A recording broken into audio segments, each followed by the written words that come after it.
Mellow.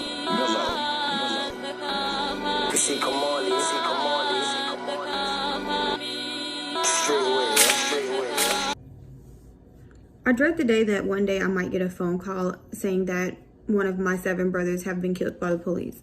My grandfather, who's 75, my father, who's 49, cannot breathe simply because they died at the hands of someone who's supposed to serve and protect them. All because they got pulled over for a turn signal or ran on a stop sign, or just simply because they felt like they were a threat inside of the vehicle that they own. This has become the reality of a day-to-day living for myself, as well as other people of color who feel this rage and feel this anger. My community of Black African American individuals, we see this so often that it has become normalized and it makes us numb every time we see it. The video of Mr. George Floyd was one that I could not fathom, simply because just the clips of it and the individual pictures of it was just too much to handle. Hearing the story about Miss Breonna Taylor was another one that haunted me and had me up for weeks, just thinking about one day that could be me. With the people that they put into the justice system that's supposed to serve and protect us, oftentimes, more likely than other, are not there for those reasons. They're there to make them feel like they're big and bad and puff their chests out and flash their badges. There are very few individuals that are in the force that actually care about keeping the streets safe. However, the ones that does not care about keeping the streets safe, the only threat they see are people who look like me. This has become something that when I take a walk in the morning, that I'm afraid, I have to look over my shoulder, or when my friends tell me they're going to go running in their neighborhood, or, running to the store. Now it's not, okay, see you when you get back, or have a nice run. It's a, hey, be careful.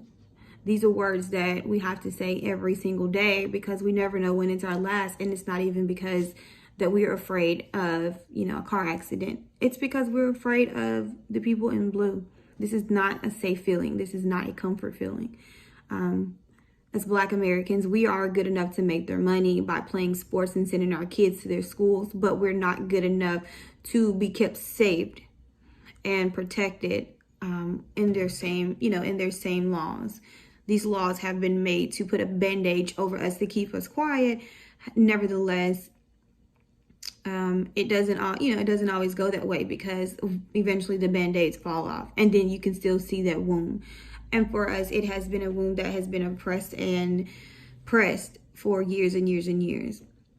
I definitely cannot see myself just rolling over when this happens to, someone that I know, and even someone that I don't know. This is a better time more than ever to use your voice and to use your platform, no matter who you are.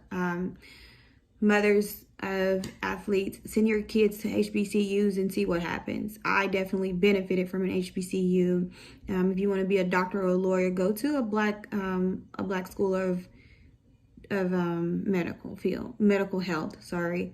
I know I live in Nashville and we have all of the above. The best HBCU there is, Tennessee State University, Meharry Medical College, and this is just to name a few, Fisk University. Like, we are here. We are educated. We matter. For someone to say Black lives don't matter, I can't get with that. We are the foundation of this country, and we will continue to be. Black lives matter. I've been postponing doing this because I just wanted to make sure that my emotion didn't overwhelm the content. And I also just wanted to make sure I was in a clear state of mind to make it clear, like, my stance on everything. I don't want to rehash, the ongoings. I've been postponing doing this of not just this past week, but literally the past, I want to say maybe about 5 to 8 years, where we've really just been seeing more and more recordings, rather, of just, Black people being murdered for various reasons. And I just wanted to make sure I can offer a different perspective, because I just don't want us to become hopeless. I know it looks like really bad right now, but there's still so much to look forward to, and there's still so much beauty and joy that comes along with this life and living in this country. First and foremost, there's no one right way or wrong way to feel or to act in this moment. We're all feeling things. Because I'm tired. And I'm tired of being tired. I'm tired of being sad. I'm tired of being angry. I'm tired of the heaviness. I'm tired of having to have hard conversations and advocate for myself. I'm so tired of working and getting close but never quite achieving my goal. And so it's not that the fight stops. It's just the focus changes and the balance is found. So for every minute of like anger, I want to be intentional about having twice as many minutes of joy and happiness and peace and love and all the good that this life still has to offer. We're still here. It's still so much life to live. It's still so much time that we have left to make a mark. So let's do something good with it. Not just this past. Let me just share what I think about the whole situation. And I know I'm gonna go hard, but I'm gonna try to keep it calm just for Gabe's channel. So here's what I thought. When I first seen the video, bro, that was like the equivalent to seeing your loved one being hanged by somebody, bro. Like purposely hang, like not even talking about suicidal hanging yourself, like somebody actually doing it like how they used to do it back in the day. Like it had me so messed up, and I was like, dang, that's what we doing now. And another thing too, I think it's kind of crazier than the Trayvon Martin and Michael Brown stuff, like only because like they try putting the name behind Trayvon Martin and Michael Brown, like saying he was selling this, selling drugs, and all that type of stuff, and this and that third. But nobody knows what George Floyd did. Well, at least I don't. But we could see that man getting murdered on broad daylight by the police. So that's why it's a bigger situation than it is now. I ain't trying to say that all cops are bad or nothing, but it's like, why though? Why did it have to go to that extent where we had to put that your knee on his neck while you was posing? Like you was happy to do that. But that was just my opinion on that situation. But now I'm finna get into the people protesting and rioting, because at first that police was wrong, but now since everybody started rioting, it's like everybody's in the wrong now because everybody's doing something wrong. But before y'all even say anything, like, oh, this man's a coon or something like that, nah, I'm just telling you straight up. The thing is, I had no problem with nobody protesting or nothing like that until they got to the riot part, because some of y'all take those two words out of proportion or out of context. Y'all thinking when y'all protest, y'all have to riot, and that's where the problem comes in. Here's the thing about protesting, man. Y'all could protest, just protest, don't even riot. But here's me. This is me. I would stand with my people and protest, but in my honest opinion, I don't see the point of protesting. If y'all want it straight up, it's straight up. I don't see the point in protesting.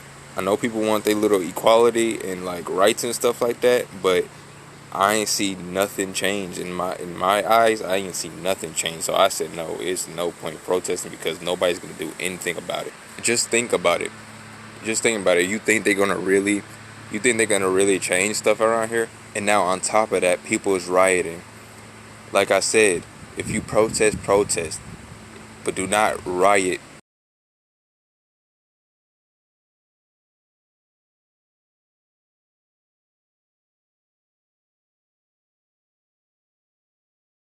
So some of y'all think, y'all might be saying like, where are you going with this? Here's what I'm saying.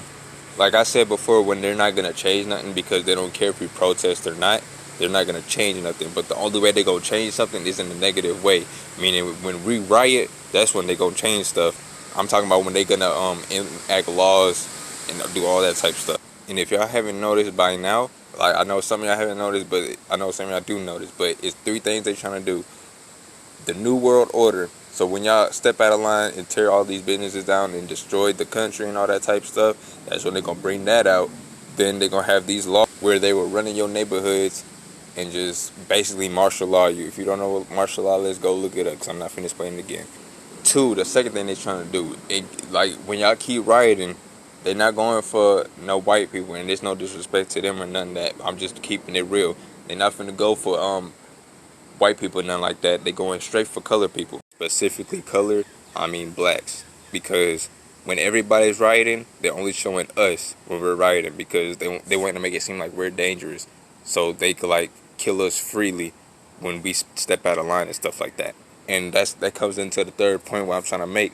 When we say we rioted and turned down these buildings, they trying to crash the economy. If y'all don't know by now, they're ordering police officers to bring in bricks for us to purposely destroy these buildings and all that type of stuff. So they can enact new laws. And so when we trying to go get our food and groceries and groceries and all that type of stuff, we have nothing. And I know some people own these businesses and stuff, they can't get back on their feet. So that's what they're trying to do, and crash the economy. And I'm going to tell you another thing, too. It's probably out the way, but it's connected. I don't know what type of planet you living on, but I would love to go to that planet. But this planet here, racism will never stop. And that's just a fact. You will never know who's racist. You will never know who's not racist. Just know racism is not going to stop. So when y'all keep protesting, saying no racist police, this, that, third, no. Just not saying you don't fight for your rights. I'm not saying that, but just think, just please think. And I rarely say please. Just please think to yourself: is this gonna really stop? It's not gonna stop. And me having to say that, and I just turned 18, and me having to say that, bro. And I really thought some of y'all old heads was out here the most woke ones. Some of y'all just out here living in fairy tale land still. Have told me, Kevin or Mr. Carter, you are a big black man. You are bigger than a lot of people, which I am. Oh, that's Kevin. Hey! No. Not the case. Black man in a hoodie walking past their house. Would you think, oh, it's a child? Would you think, oh, he's just 15? Or even when I was 10. And until people notice that, I personally say burn away. Tear it down. And get me some new Louis Vuittons while you at it, because I would rock those. Thank you.